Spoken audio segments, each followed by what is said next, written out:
ಇನ್ನು ಮಂಡ್ಯ ವಿಚಾರವಾಗಿ ಸಂಸದೆ ಸುಮಲತಾ ಹೇಳಿಕೆಗೆ ಡಿಸಿಎಂ ಡಿಕೆ ಶಿವಕುಮಾರ್ ತಿರುಗೇಟು ಕೊಟ್ಟಿದ್ದಾರೆ. ಸುಮಲತಾ ಸುದ್ದಿಗೆ ನಾನು ಹೋಗಲಿಲ್ಲ, ನಾನು ಕುಮಾರಸ್ವಾಮಿ ಸುದ್ದಿ ಮಾತ್ರ ಮಾತನಾಡಿದ್ದು. ನಾನು ಮಾತನಾಡಬೇಕಾದ್ರೆ ಎಲ್ಲೂ ಕೂಡ ಸುಮಲತಾ ಅವರ ಸುದ್ದಿಗೆ ಸಂಬಂಧಪಟ್ಟಂತೆ ಮಾತನಾಡಿಲ್ಲ. ಕುಮಾರಸ್ವಾಮಿ ಅವರ ವಿಚಾರವಾಗಿ ಮಾತ್ರ ಮಾತನಾಡಿದ್ದು. ಪಾಪ ಕುಂಬಳಕಾಯಿ ಕಳ್ಳ ಅಂದರೆ ಇವರು ಯಾಕೆ ಹೆಗಲು ಮುಟ್ಟಿ ನೋಡ್ಕೊಳ್ಬೇಕು? ಅಂಬರೀಷ್ಗೆ ಕಾಂಗ್ರೆಸ್ ಏನು ಮಾಡಿದೆ ಅಂತ ಇಡೀ ದೇಶಕ್ಕೆ ಗೊತ್ತಿದೆ. ಅವರು ಯಾಕೆ ತಲೆ ಕೆಡಿಸ್ಕೊಳ್ತಾ ಇದ್ದಾರೆ ಗೊತ್ತಿಲ್ಲ. ಸುಮಲತಾ ಸುದ್ದಿಗೆ ಹಿಂದೆಯೂ ಹೋಗಿಲ್ಲ, ಮುಂದೇನೂ ಹೋಗೋದಿಲ್ಲ ಅಂತ ಡಿಸಿಎಂ ಡಿಕೆ ಶಿವಕುಮಾರ್ ಮಾತನಾಡಿದ್ದಾರೆ. ನಾನು ಯಾರ ಹತ್ರನೂ ಸುಮಲತಾ ಸುದ್ದಿ ಹೋಗ್ಲಿಲ್ಲ. ಸುಮಲತಾ ಸುದ್ದಿ ಅವಶ್ಯಕತೆ ಇಲ್ಲ. ಕುಮಾರಸ್ವಾಮಿ ಅವರು ವಿಷ ಹಾಕಿದ್ರು ಅಂತ ಹೇಳೋದಕ್ಕೆ ಯಾವ ವಿಷ ಅಂತ ನಾನು ಕುಮಾರಸ್ವಾಮಿಗೆ ಮಾತಾಡಿದೆ.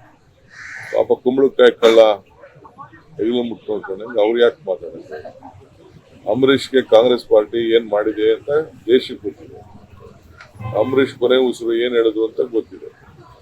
ನಾವು ಯಾಕೆ ಇವೆಲ್ಲ ಮಾತಾಡಕ್ ಹೋಗ್ತೇವೆ? ಅವ್ರಿಗೆ ಯಾಕೆ ಪಾಪ ಅವರು ತಲೆ ಕೆಡಿಸ್ಕೊಳ್ತಾ ಇರೋ ನಂಗೆ ಅರ್ಥ ಆಗಿದೆ. ನಾವು ಸುಮಲತಾ ಇವತ್ತು ಹೋಗಲ್ಲ, ನಾಳೆನೂ ಹೋಗಲ್ಲ. ನಮ್ಗೆ ಅವಶ್ಯಕತೆನೇ ಇಲ್ಲ. ಅವ್ರವ್ರ ಪಾರ್ಟಿ ಸಿದ್ಧಾಂತ ಏನ್ ಬೇಕಾದ್ರೆ ಮಾಡ್ತಾರೆ. ಅವ್ರ ಪಾರ್ಟಿ ಸಿದ್ಧಾಂತದಿಂದ ಈಚೆ ಬಂದಾಗ ಮಿಕ್ಕಿದ ವಿಚಾರ ಮಾತಾಡ್ತಾರೆ. ನಾನು ಯಾರ ಹತ್ರನೂ ಸುಮಲತಾ ಸುದ್ದಿ ಹೋಗ್ಲಿಲ್ಲ. ಸುಮಲತಾ ಸುದ್ದಿ ಅವಶ್ಯಕತೆ